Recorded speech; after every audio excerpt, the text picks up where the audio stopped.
पिछले करीब 3 दशकों से गुजरात में बीजेपी का दबदबा कायम है और कांग्रेस वहां सियासी जमीन तलाश रही है, जिसे पाने के लिए लोकसभा चुनाव 2024 से पहले कांग्रेस नेता राहुल गांधी ने दावा किया था कि इस बार हम गुजरात में बीजेपी को हराएंगे। राहुल ने कहा था, आप लिख कर ले लो, इंडिया गठबंधन आपको हराने जा रहा है। लेकिन राहुल की लिखित गारंटी भी गुजरात में कोई जलवा नहीं दिखा पाई। लबोलुआब यही हाल देश की सबसे पुरानी पार्टी कांग्रेस का देश के तमाम राज्यों में हो गया है। हालांकि लोकसभा चुनाव में 99 सीटें मिलने के बाद से राहुल गांधी काफी कॉन्फिडेंट नजर आ रहे हैं, लेकिन ज्यादातर राज्यों में कांग्रेस अब भी वेंटिलेटर पर है। नमस्कार, आप देख रहे हैं श्रेष्ठ भारत और आपके साथ मैं हूं मुक्ता सिंह।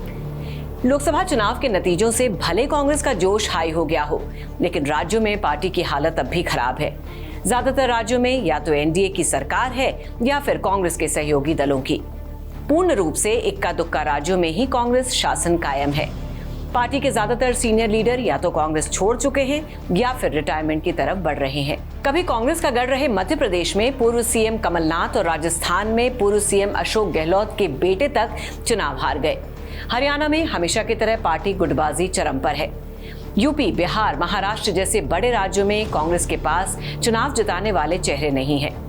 हाल ही में 7 राज्यों की 13 सीटों पर हुए विधानसभा उपचुनाव के नतीजे सामने आए, जिनमें कांग्रेस ने 9 सीटों पर चुनाव लड़ा था और पार्टी ने हिमाचल और उत्तराखंड में 2-2 सीटें जीती। इसके अलावा फिलहाल राज्यों में कांग्रेस के सामने 3 मुख्य चुनौतियां हैं। पहली, पार्टी के पास कोई लीडरशिप नहीं है। दूसरी, पुरानी लीडरशिप कमजोर दिख रही है। तीसरी, जहां सीनियर लीडर हैं वहां खूब गुटबाजी है। ऐसे में राज्यों में कांग्रेस की कमजोर स्थिति को लेकर जब हमने जांच पड़ताल की तो कई बातें सामने आई। हर राज्य में सियासी समीकरण अलग अलग है, इसलिए आपको हर राज्य के बारे में सिलसिलेवार तरीके से बताते हैं। सबसे पहले बात उन 3 राज्यों की जहां इस साल के अंत में विधानसभा चुनाव होने जा रहे हैं। महाराष्ट्र। लोकसभा चुनाव में कांग्रेस सबसे बड़ी पार्टी बनकर उभरी, लेकिन यहाँ सब ठीक नहीं है। राज्य में नाना पटोले पार्टी का सबसे बड़ा चेहरा है। लोकसभा चुनाव में कांग्रेस की परफॉर्मेंस सबसे ज्यादा महाराष्ट्र में ही सुधरी है। 2014 में कांग्रेस ने यहाँ 2 सीटें जीती थी, 2019 में 1 सीट जीती, लेकिन 2024 में 13 सीटें जीतकर नंबर 1 पार्टी बन गई है। फिर भी पार्टी की हालत खस्ता है। इस बारे में वरिष्ठ पत्रकार बताते हैं कि कांग्रेस में अंदर खाने बहुत बिखराव है। पार्टी की फ्रंटलाइन लीडरशिप खत्म हो चुकी है। पुराने नेताओं में सिर्फ पृथ्वीराज चौहान ही बचे हैं, जिन्हें 2014 से साइडलाइन किया हुआ है। नाना पटोले सिर्फ विदर्भ के नेता हैं, जो कि पूरे महाराष्ट्र में अपने दमखम पर चुनाव नहीं जिता सकते। सही मायने में समझें तो पार्टी के अंदर ही उनकी चलती नहीं है। अशोक चव्हाण जैसे बड़े नेताओं के पार्टी छोड़ने की वजह भी नाना पटोले ही हैं। ऐसे में अगर विधानसभा चुनाव से पहले आला कमान इस तरफ ध्यान नहीं देता है तो कांग्रेस में फूट और बढ़ सकती है। हरियाणा। राज्य में कांग्रेस की जीत के चांस तो नजर आ रहे हैं, लेकिन गुटबाजी सबसे बड़ा चैलेंज है। साल के अंत में विधानसभा चुनाव है। कांग्रेस ने राज्य की जिम्मेदारी हमेशा की तरह पूर्व सीएम भूपेंद्र सिंह हुड्डा को दे रखी है। हुड्डा विधायक दल के नेता हैं और प्रदेश अध्यक्ष उदय भान उनके करीबी नेता हैं। दूसरा खेमा पूर्व अध्यक्ष और मौजूदा सांसद कुमारी शैलजा का है। रणदीप सिंह सुरजेवाला भी शैलजा खेमे के नेता माने जाते हैं। तीसरे नंबर की बड़ी नेता किरण चौधरी हाल ही में कांग्रेस छोड़कर बीजेपी में शामिल हो चुकी हैं। चौथे बड़े नेता अशोक तंवर पहले ही कांग्रेस छोड़कर आप का दामन थाम चुके हैं। अब बात करें 2019 के हरियाणा विधानसभा चुनाव की, तो उस वक्त कुमारी शैलजा प्रदेश अध्यक्ष थी। तब भी हुड्डा और उनकी खटपट से पार्टी बंटी नजर आती थी। अब एक बार फिर कांग्रेस पार्टी ने हुड्डा पर भरोसा जताया है। उनके नेतृत्व में पार्टी ने लोकसभा चुनाव में 5 सीटें जीती और अब विधानसभा चुनाव भी पार्टी उनके ही नेतृत्व में लड़ने वाली है। एक्सपर्ट्स मानते हैं कि हरियाणा में संगठन स्तर पर लिए जाने वाले फैसलों में भूपेंद्र सिंह हुड्डा की ही चलती है, जिसका कुमारी शैलजा खुलेआम विरोध करती हैं। राज्य में जाट और दलित के पॉलिटिकल एडजस्टमेंट की परेशानियां हैं। उन्हें पार्टी हाईकमान को दूर करना पड़ेगा, वरना खामियाजा भुगतना पड़ सकता है। झारखंड में भी इस साल के आखिर में विधानसभा चुनाव होने जा रहे हैं। यहाँ भी पहले से अदावत चरम पर है और पार्टी के कई नेता प्रदेश अध्यक्ष राजेश ठाकुर को बदलने की मांग कर रहे हैं। सूत्र बताते हैं कि राज्य के सीनियर नेताओं ने कांग्रेस अध्यक्ष मल्लिकार्जुन खड़गे के सामने कहा है कि मौजूदा अध्यक्ष ने संगठन के लिए कोई खास काम नहीं किया है। उन्होंने अपनी बात साबित करने के लिए लोकसभा चुनाव के रिजल्ट का सहारा लिया, जिसमें कांग्रेस ने काफी खराब प्रदर्शन करते हुए महज 2 सीटें जीती हैं। इस लिहाज से देखा जाए तो विधानसभा चुनाव में पार्टी की हार तय है। अब बात राजस्थान की। पूर्व सीएम अशोक गहलोत अब भी रिटायरमेंट के मूड में नहीं है और मैदान में डटे हुए हैं। गहलोत और सचिन पायलट के बीच अब भी सियासी तल्खी बरकरार है। लोकसभा चुनाव में पार्टी 0 से 8 सीटों पर पहुंची है, लेकिन इस जीत पर प्रदेश अध्यक्ष गोविंद सिंह डोटासरा और सचिन पायलट अपना दावा ठोक रहे हैं। जानकारों की माने तो गहलोत चाहते हैं कि अगर उन्हें इस बार लीड करने का मौका नहीं दिया जाता है तो उनकी जगह सचिन पायलट को भी मौका नहीं मिलना चाहिए। वहीं प्रदेश अध्यक्ष गोविंद सिंह डोटासरा भी पायलट के लिए चुनौती खड़े कर रहे हैं, जो कि प्रभावी जाट समुदाय से आते हैं। राजस्थान में कांग्रेस की पूरी राजनीति गहलोत और पायलट के बीच ही फंस कर रह गई थी, लेकिन डोटासरा ने भी अपनी जगह बना ली है, जिससे साफ दिख रहा है कि आगे चलकर इनमें से कोई भी नेता बड़ी भूमिका में आ सकता है। मध्य प्रदेश में भी पिछले 2.5 दशक से कांग्रेस सत्ता को तरस रही है। हाल ही में हुए विधानसभा और फिर लोकसभा चुनाव में बुरी तरह हार मिली है। लोकसभा चुनाव के बाद पार्टी ने तय किया है कि सीनियर लीडर्स के साथ युवाओं को बड़ी जिम्मेदारी दी जानी चाहिए, क्योंकि चुनाव में हार की जब समीक्षा की गई तो पता चला कि सीनियर लीडर्स की गुटबाजी की वजह से पार्टी हारी है।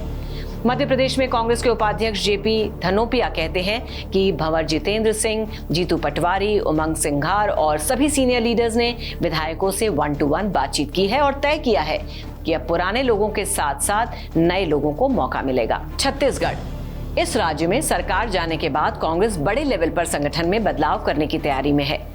पार्टी में कई सीनियर लीडर रिटायरमेंट की उम्र तक आ चुके हैं। प्रदेश प्रभारी और युवा नेता सचिन पायलट पुराने नेताओं की जगह नए चेहरे को आगे करने के लिए जोर दे रहे हैं। जिला अध्यक्ष जैसे तमाम अहम पद युवा और नए चेहरों को देने की प्लानिंग की जा रही है। अगले 2 महीने में प्रदेश अध्यक्ष दीपक बैज को भी हटाया जा सकता है।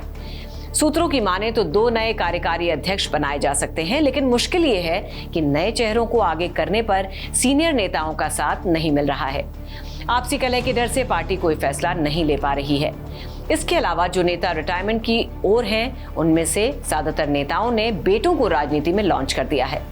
कांग्रेस प्रदेश अध्यक्ष दीपक बैज कहते हैं, हमारे पास कई सीनियर नेता हैं, पार्टी को उनका बेहतर इस्तेमाल करना चाहिए। अगर हम प्रदेश स्तर पर बदलाव करते हैं तो निचले स्तर तक युवाओं के साथ अनुभवी चेहरों को भी मौका देंगे। कांग्रेस से जुड़े सूत्र बताते हैं कि इस साल के अंत में जिन राज्यों में चुनाव है, वहां पार्टी ने काम करना शुरू कर दिया है। हालांकि कांग्रेस के रणनीतिकार यूपी और गुजरात में संगठन मजबूत करने पर भी काम कर रहे हैं। नेता प्रतिपक्ष बनने के बाद राहुल गांधी 6 जुलाई को गुजरात गए थे। वहां वो जेल में बंद कांग्रेस कार्यकर्ताओं के परिवार से मिले। गुजरात में 2017 के विधानसभा चुनाव में कांग्रेस ने 77 सीटें जीती थी और बीजेपी ने 99 सीटें जीतकर सरकार बनाई थी। उस वक्त राहुल गांधी कांग्रेस के अध्यक्ष थे। यूपी में भी जातिगत जनगणना और संविधान के मुद्दे पर कांग्रेस को काफी फायदा मिला है। एक्सपर्ट्स मान रहे हैं कि प्रदेश में सहयोगी पार्टी सपा को दलित और ओबीसी वोट मिले, उसकी वजह भी कांग्रेस और राहुल गांधी है। यूपी के अलावा बिहार, ओडिशा, आंध्र प्रदेश में भी कांग्रेस के पास लीडरशिप की कमी है। राहुल गांधी ने यूपीए सरकार में यूपी के जिन नेताओं को मंत्री बनाया था, वो सब पार्टी छोड़कर जा चुके हैं। इनमें जितिन प्रसाद और आरपीएन सिंह बड़े नाम हैं। बिहार में भी पार्टी बहुत मजबूत स्थिति में नहीं है। इस लोकसभा चुनाव में उसे सिर्फ 3 सीटें मिली हैं। सांसदों के मामले में वो बड़ी पार्टियों में 5वें नंबर पर है। आंध्र प्रदेश में पूर्व सीएम जगन मोहन रेड्डी की बहन शर्मिला को प्रदेश अध्यक्ष बनाया गया, लेकिन उसका कोई फायदा नहीं हुआ। पार्टी एक भी सीट नहीं जीत पाई। ऐसी ही कोशिश ओडिशा में भी चल रही है। यहाँ 24 साल से कांग्रेस की सरकार नहीं है। इन तमाम राज्यों में न तो कांग्रेस के पास फर्स्ट लाइन की लीडरशिप है और न ही सेकेंड लाइन की। इन राज्यों में समीकरण के हिसाब से और सहयोगियों के हिसाब से जीत हार होती रहती है। पार्टी से जुड़े लोगों की माने तो कांग्रेस को कास्ट लीडर्स तैयार करने चाहिए। ये देखना होगा कि लीडरशिप क्यों नहीं कामयाब हो पा रही है। हर बड़ा नेता चीफ मिनिस्टर बनने के लिए लड़ रहा है। कर्नाटक में अभी महाभारत चल रही है। इसका नुकसान लोकसभा चुनाव में हुआ। बिहार में कोई बड़े नेता नहीं है। अगर होते तो आरजेडी और लालू यादव के सहारे कांग्रेस की सरकार बन सकती थी। ऐसा ही तमिलनाडु में है। पश्चिम बंगाल में कांग्रेस खत्म हो चुकी है। वहां पार्टी के पास एक भी लीडर नहीं बचा। और यूपी का हाल तो सब जानते ही हैं। हालांकि राहुल गांधी ने लोकसभा चुनाव से पहले एक अलायंस कमेटी बनाकर उसमें भूपेश बघेल और अशोक गहलोत जैसे बड़े नेताओं को शामिल करके ये मैसेज दिया कि पुराने लोगों को दरकिनार नहीं किया जा रहा, लेकिन उसका भी कोई खास असर देखने को नहीं मिला। राजनीतिक जानकारों की माने तो कांग्रेस की लीडरशिप पहले सोनिया गांधी के आसपास घूमती थी और उनके सलाहकार पार्टी चलाते थे। लेकिन अब गांधी फैमिली के 3 पावर सेंटर्स बन गए हैं, जिनमें एक मल्लिकार्जुन खड़गे हैं, दूसरे राहुल गांधी और तीसरी सोनिया गांधी तो पहले से ही हैं। देश से विलुप्त होती जा रही कांग्रेस पार्टी ने 99 सीटें जीतकर एक बार फिर खुद को मजबूती दी है। इसका श्रेय काफी हद तक राहुल गांधी को दिया जाता है। चुनाव के बाद नेता प्रतिपक्ष बनने से उनकी स्थिति और मजबूत हो गई है और अब देखने वाली बात यह होगी कि आने वाले दिनों में राहुल गांधी किस तरह पार्टी को नया स्ट्रक्चर देते हैं। पुराने नेता और नेताओं के कॉम्बिनेशन से राहुल गांधी कैसे राज्यों में अपनी पार्टी को मजबूती देते हैं, ये भी देखना दिलचस्प होगा। तो इस खबर के बारे में क्या है आपकी राय, हमें कमेंट करके जरूर बताइए और देखते रहिए श्रेष्ठ भारत। श्रेष्ठ भारत पर खबरों से जुड़े रहने के लिए चैनल को सब्सक्राइब और लाइक करें, बेल आइकन दबाएं और देखते रहें श्रेष्ठ भारत।